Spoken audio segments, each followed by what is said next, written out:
Hello, C.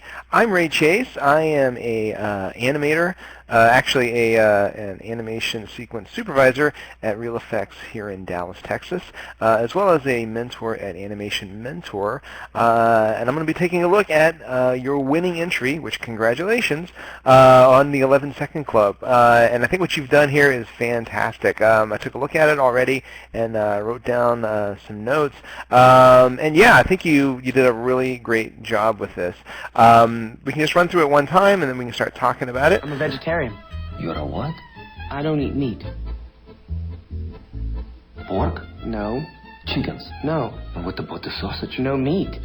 What is wrong with you? Cool. So it's super fun and it's super snappy. And again, I think you did a great job with this. I think it's just some little things to kind of help push it, maybe exaggerate a couple things here and there. But let's start here. So here at the beginning, what did I put down here for the cat? Now I don't know what kind of limitations you might be dealing with the rig, but one thing that I was thinking here on the cat, since he is like excited and salivating and wanting the food on the guy's plate, if there was a way to get his mouth a bit bigger, right? So if you could like really get his mouth kind of like this, maybe even like try to hide the lower teeth so you have a little bit more black in there, and like really get that tongue kind of down in this area. Maybe keep the upper teeth, but just kind of pushing it a little bit more to kind of help exaggerate it. Because right now, it's not too bad, but it feels a little bit like he could kind of go either way. Like maybe he's really hungry, or maybe he's just kind of happy with his tongue sticking out. So, excuse me, that would be something to maybe try right in there. Also, another thing to watch out for is as the cat starts to do a little bit of his dialogue here, you can kind of see the lower teeth moving. You don't want that. You don't want the teeth to feel like they're separated from the jaw. You want it to feel as though, kind of like in an animal, in a human, the teeth are connected to the lower jaw. Even if you are having to fake positioning and poses with the teeth, we all sort of do that, but you want to hide that so that you don't see the teeth sliding around in the mouth. And there's a couple spots here as he's talking, like right here, where it kind of feels like the lower teeth are disconnected from the jaw. So trying to tie that up a little bit better will help you out here. Also, and again, I'm not sure, the limitations on the rig. It feels like you're getting a pretty large gap between the lower teeth and the lower lip. So it almost feels like he has like an extra little, I don't know, an extra row of gums or something down here. So if it's possible to maybe either take the teeth and like reposition them so they're a little bit closer to the lip, and also if you do that, then take the tongue and pull that down a little bit as well. That might make that look just a little bit more appealing. And I think that might be the only spot on this little bit. There might be another couple areas, I mean, maybe in this transition here, where we're getting like this big gap down here as well. Again, just trying to kind of shore that up, just to try to help to push the appeal in this guy.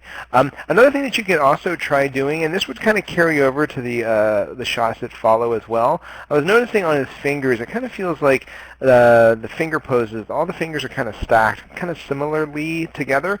Maybe splaying them a little bit. So maybe, I don't want to draw an orange because it'll look just like the other finger. But maybe if this finger was over here just a little bit more, so there's a little bit of a gap in between. Likewise over here, you can maybe put these two guys together, and then maybe the index is maybe a little bit more over, so there's a gap in there, just so that the fingers aren't all together on both hands. So there's a little bit of a variance in that pose, and it's just tweaking what you have. I think what you have is working, but looking for like little areas to kind of plus it out. And then if you do that on the first one, whatever you do, just carry that over to the other shots as well, where he's in a similar position. One thing I thought when he has this moment here, because you kind of have, he's kind of waiting for the food, right? He wants some food and so forth. Hence the begging face. So then when he has this moment here, when the guy's like, I don't eat meat, what might be kind of nice, just to help push the contrast, is when he goes into this little bit right here, when he's kind of like what did you say? And before he delivers his line, if you straighten him up a little bit, just so he has some place to go, because I'm noticing that his body doesn't really do a whole lot. It feels like you're doing a lot of the movements with the head and keeping everything else relatively still. So I think in this moment, if you kind of straightened his body up, so if he's there like this and he's like, and then he hears the line, and he kind of like straightens up and he's like, what did you say? Then you'll have some contrast, you'll have some place to go. So he's down, and then he kind of comes back, and then he kind of comes back down again. That'll give you a little bit of some place to go with the body, just so it doesn't feel too terribly isolated to just the head. Yeah, because you have some like up and down movement happening there, but I think just kind of pulling him back and then being able to bring him forward again will help you out there. Another thing that excuse me, that I noticed, and again, this would maybe carry over throughout the other scenes as well, is this little bit of hair on the top of his head. If you can angle that so that it's a little bit more three-quarter, it's coming a little bit at us. It's kind of like he's got this thing like this. You know, if it could just be faked kind of to the side, that might be kind of cool. So then we could see it just a little bit better. So then it's kind of doing more like that kind of a thing. It's very, very small of a tweak, but I think it would help him out a bit in terms of his appeal. All right, now as far as the guy goes, as the guy is saying his line here, I'm a vegetarian. right? When you're saying, I'm a vegetarian, it'd be great to get a little bit of an inflection in the shoulders, just so it feels like, like the body is involved in the dialogue. The air is coming out of him, and there's a little bit of movement there. So when he's sitting there and he's like, I'm a vegetarian, you could add just a little bit of a movement up with the shoulders. Now, depending on with the hookup, like, if you like where the shoulders are, maybe you use this position as, sort of your end point, and you bring the shoulders down at the beginning, so then they're kind of going into what you already have. It's kind of up to you. That'll kind of just give you a little bit of life in there to kind of help support the dialogue with his body. Obviously, he's in the foreground. You don't want to do a whole lot of like big crazy things with him, because then it becomes distracting. And I think the amount that you're moving him around is great, but just adding a little bit there will kind of help with the inflection. Be careful also. It feels like his thumb is touching this dude's fingers. A little bit of a tangent there. So I think I would just, take the hand, maybe reposition it just a bit, just so you get just a little bit of negative space in there, because it's an optical illusion. Obviously, he's, in the very, very foreground of the shot, but it does kind of appear visually as a 2D image, like he's just kind of touching his thumb to the cat's fingers. All right, so taking a look at some of the movements here, like with this hand. Oh, let me draw in a different color, not gray. With this hand here, if we take a look at what's going on with this hand, when he does this movement here, the hand hits kind of hard. It kind of hits the position, and then the finger, the thumb, and the index kind of move all on their own. I think what I would do, I think I would just cushion that move just a little bit. So right now it feels like the hand kind of moves and it stops, like it kind of locks. Maybe have it, take maybe 3 or 4 frames just to kind of like ease into a stop, so it doesn't feel quite so abrupt. And then with the fingers, rather than just having, because it also feels a little like 1-2, where it feels like the hand moves, the thumb's kind of moving with it, and then the index finger, after everything is completely locked, and the index finger moves on its own. Again, if you cushion the hand, that will help, but also when the index finger moves, if maybe the middle finger and the ring finger have just a tiny bit of movement, they don't have to have as much movement, just because, it's very hard to kind of move your index and not have your middle finger move a little bit too, right? So just trying to make it feel a little bit more connected. Don't add a whole lot, because again, I don't want you adding a bunch of frivolous movement, but just a little bit of support movement with the other fingers, I think would help. Also, too, on the right hand, when this guy moves, it does move a little. It does kind of hit a little bit of a wall there as well. Might want to cushion that just a bit.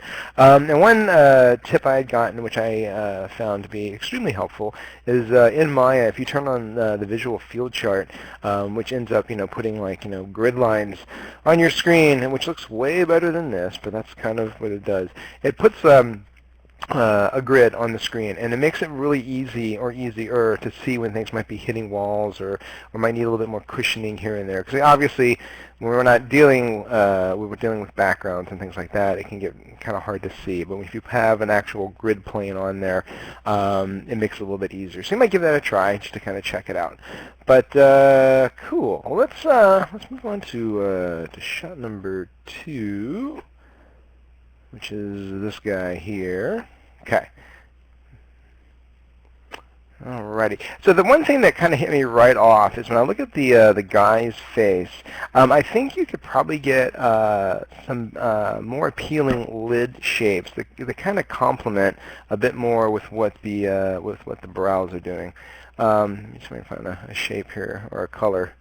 So if your lid is kind of your brow, I should say, I'm sorry, is kind of up like that. Maybe if your lid line was a bit more like this, and we'll just kind of fill in this eye here. I probably should have picked a different color other than yellow, so that's my bad. And then a little bit maybe even over here as well. And I'm going to redraw this in red, just so you can see it a little bit better. And I'm kind of ruining it, but I think you're probably getting the idea. Just so it feels like they complement. They don't have to be exactly the same, but right now it feels a little bit like we advance one frame. You see how, especially on the screen left eyelid, it feels like that eyelid's kind of going straight across, even though the brow is sort of pulling up like that, which would make you think that the lid would sort of be doing a little bit of the same thing as well. So just getting them to complement a little bit better, I think, will help make him look a little bit more appealing, as well as help the expression, which I think would be great. All right, so let's erase all that, because that's all in the way. Okay, so a couple of things on his lip sync. You might have a couple areas, kind of like with the cat, where it feels like the teeth might, or the lower teeth might be sort of moving on their own. Just double check that and make sure that they're not kind of getting away from you. I also kind of felt like when he says, I think this is where he says meat, yeah? Meat. Yes, meat. Like right here, we might be seeing a little bit too much of the lower teeth. So if you say meat, right, you're going to be showing a little bit of the uppers and the lowers.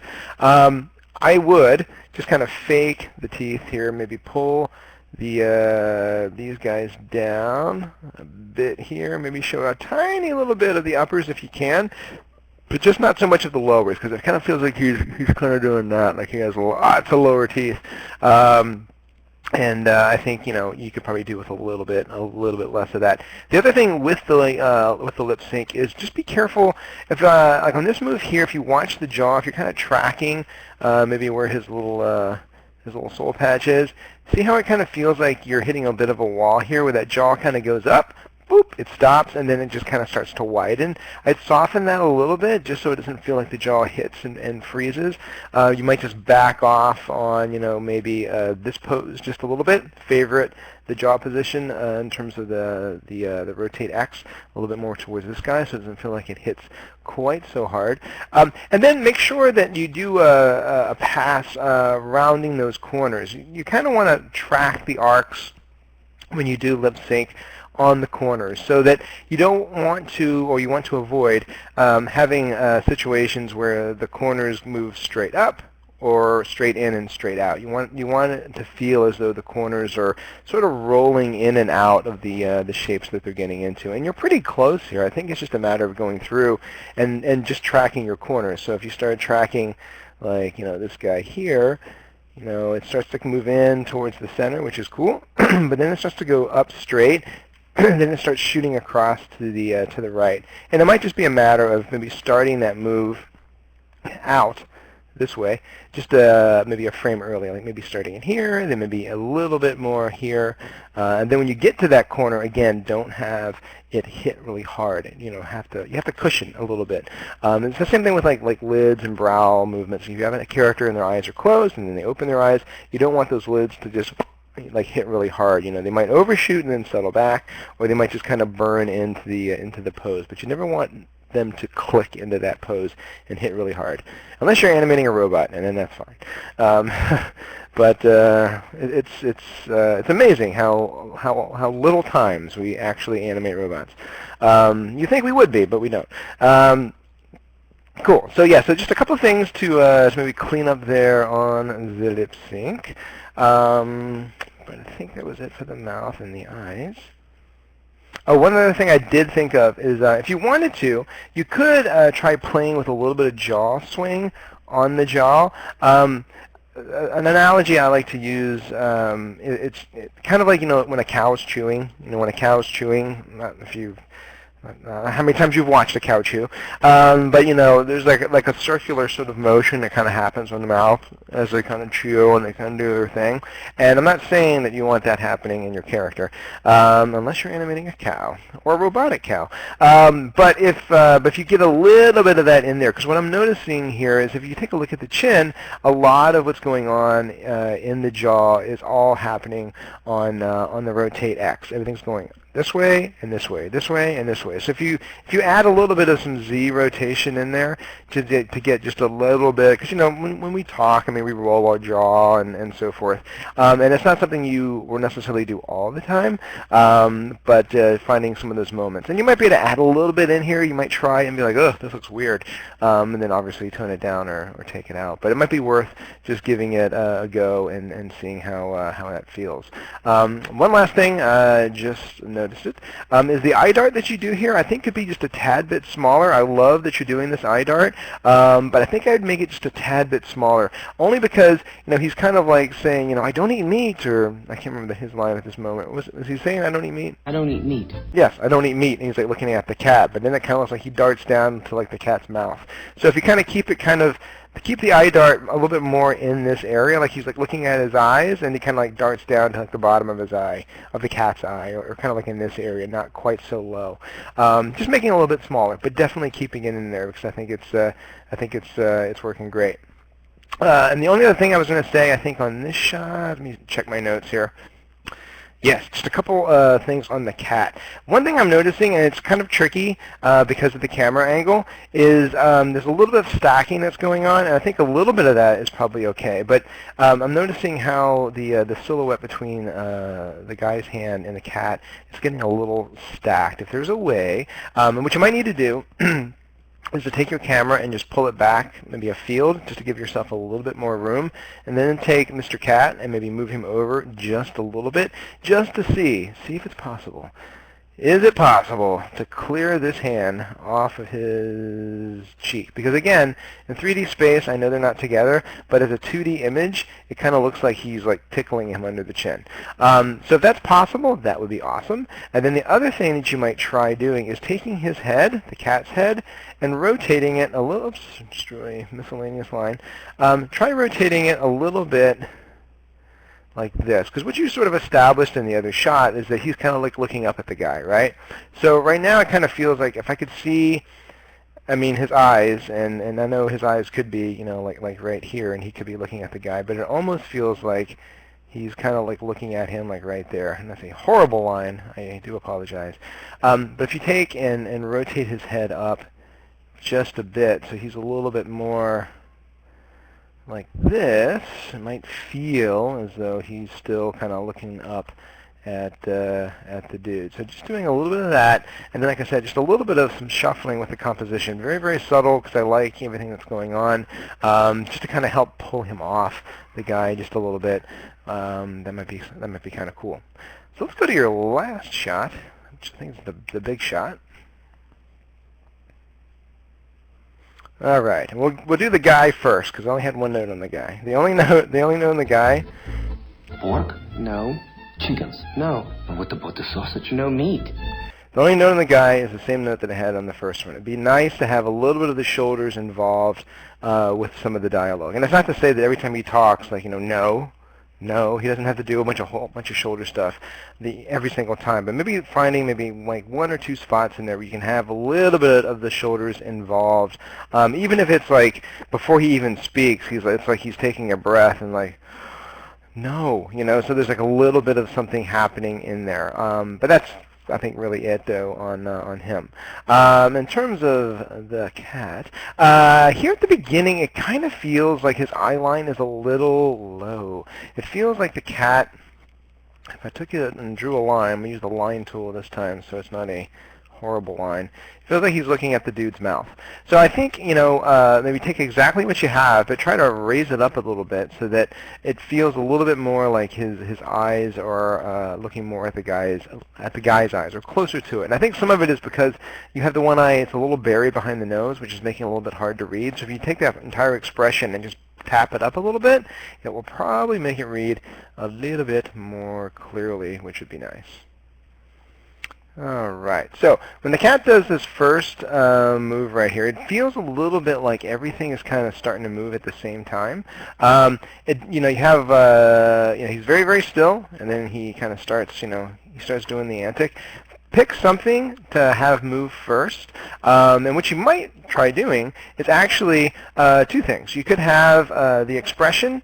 He could start to squint. He could start to squint first, and then maybe the head starts to rotate just a little bit, and then everything could start to kind of move as you have. Right now it kind of feels like he's perfectly still, and then everything on him starts to anticipate at the same time. So I think maybe just finding one, maybe two things. Again, you could start with the expression, and then maybe follow with the head, and then go into the antic that you have, and then into the move, just so it doesn't feel too much like things are moving a little bit in isolation.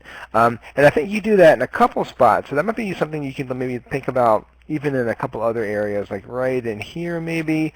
Again, it kind of feels like he gets very, very still, and then he goes into an antic, and the whole body is sort of anticing. And maybe it's just a matter of maybe the hand starts to move first, maybe it's the head again, and it's really just kind of tacking that on right before what you have, just so it doesn't feel too sudden of a movement. Okay, so let's go back here to the beginning of the cat. Okay, so this is getting a little nitpicky, noodly, but when this hand here drops off the table, right? Boop, boop, it's going down. Have the shoulder drop a little bit as well.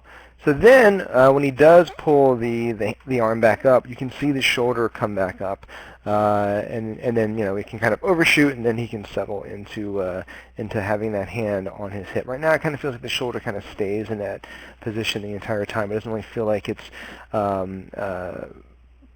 supporting what the hand is doing. So if the hand slides off the table, drop the shoulder, then you can bring it back up, kind of like you have, which will just kind of help physically sell that move. All right. So now when he does, excuse me, I'm sorry. When he does come out, he's in like this blink right here.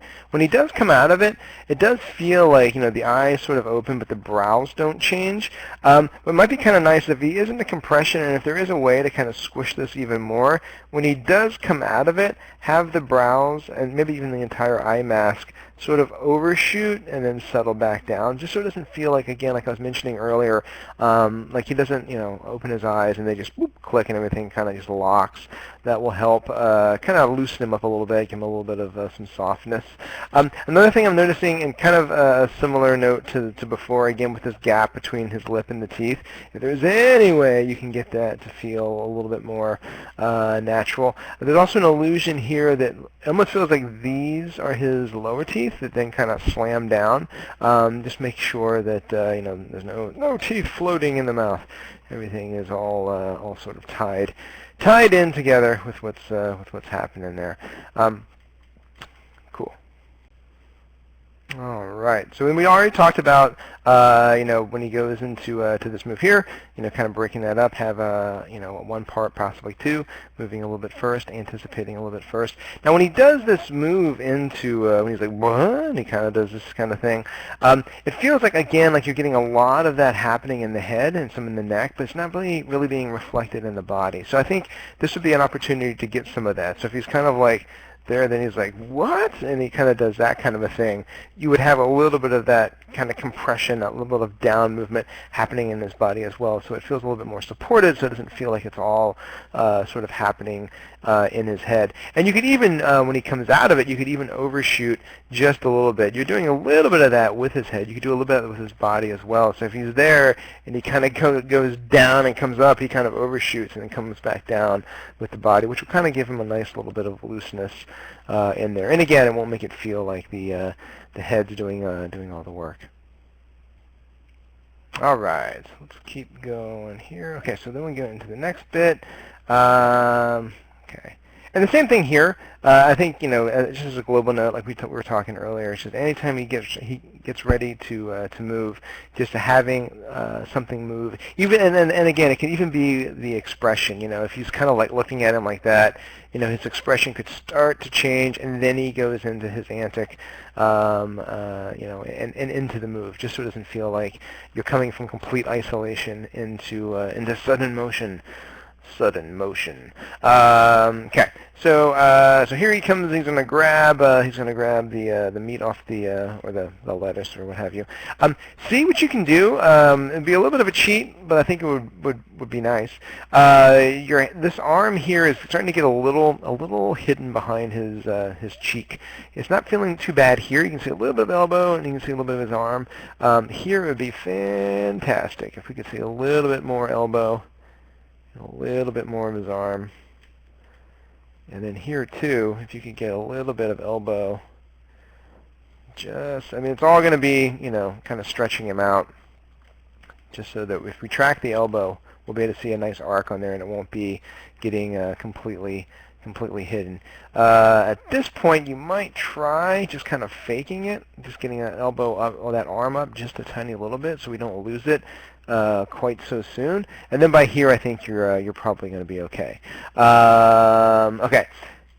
So the one thing to watch out for, I would keep this hand going up here. Just keep it going up because it feels like it kind of like stops.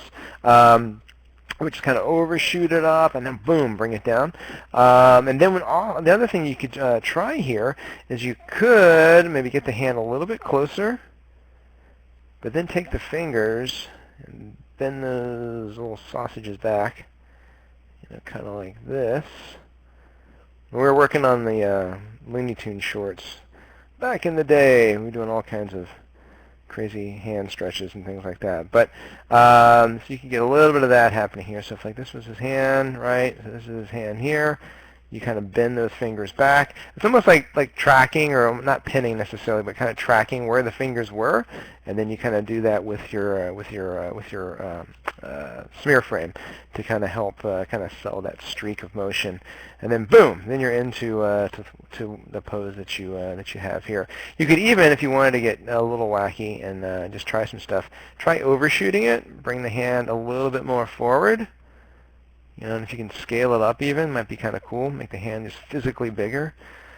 Bam! And then it kind of slides back. So then it kind of feels like almost like he goes down, but he overshoots and he starts to slide the hand, and he doesn't quite grasp it, like he's kind of sliding it over top of the whatever this is, lettuce or what have you. He's sliding it over it, then he catches it as he starts to pick it up, which might be kind of cool. And this is all kind of fun. I'm digging all this. If you have any way at all, with the magical tools of Maya, to be able to clean this line up and just make it nice and straight through here, because he's getting a little bit of a chest bump in there, that would be super, super awesome. Just make him a little bit more appealing in that area. If you can't, though, it's not the end of all things. But if you can, that would be kind of cool. Here again, as this hand goes up, I think you could, this hand pose here I think is working pretty nice. I think here, though, you can maybe try to get this finger a little bit like that. Maybe that finger's a little bit more like this. This one's not too terrible. Try to get that thumb out if you can. And then this might be another spot where you might be able to get a little bit, I don't know if I'm drawing it beautifully, but a little bit of a drag on that hand when it comes down. Even right here, you might be able to get a little bit of dragging that hand just a tiny bit. You can try it. 2 frames might be too much. And then snap it all into to his face. Again, remember trying to keep this little hair tough, 3/4. You might have to go through and cheat it a lot. When we were working on the Book of Life, Manolo, his head was kind of like this, and he had like this hair thingy. We had to cheat his little hair thingy all the time. He would change angles, and we'd have to move it around like Mickey Mouse ears, but it just helps with the appeal. So definitely do it if you can. Cool. And then I think the only other thing I think I had here for you was here at the end. I think again, just trying to get the body a little more involved, so that when he's down here like this, and then he kind of comes up, and I think he says like, "What's wrong with you?" What is wrong with you? Right, right. When he gets at that high part, when he's down, and he's like, "What is wrong with you?" He could go a little bit higher use his body a little bit to bring him up a little bit, so then he has some place to go when he comes down. Again, it's starting to feel a little bit like a lot of it's being done with his neck and head, and just getting that body involved, I think will help to sell it a little bit stronger, but also feel like everything's a little bit more connected. But and yeah. See, that's kind of the big stuff. It sounds like a lot, but honestly, I feel like it's kind of like 1,000 paper cuts. I feel like everything is working so great if you kind of just run through and just make little tweaks here and there. It's really just about just adding a little bit more appeal, cleaning some shapes up a little bit, make things read just a little bit stronger. Everything's reading really well right now, but just making it a little bit stronger in different spots. I think we'll just add an extra 10 to 12% on top of what's already working pretty great. But awesome. Congratulations again on your win. If you want to check out anything that I've worked on, if you do a search for Ray Chase on YouTube, I think my page will come up. I forget my actual address. I think it's like Animator Boy is my YouTube page. Raymation.net is my webpage, which I have not updated in quite some time. But there's like links and other redirects to things that I've worked on and so forth. But again, congrats to you. I think this turned out really well. Yeah, just keep doing great work, man. This is really nice stuff. And continue with the 11-second club. I think I saw that you've already done a couple other ones as well, which is fantastic. But take care and keep on animating.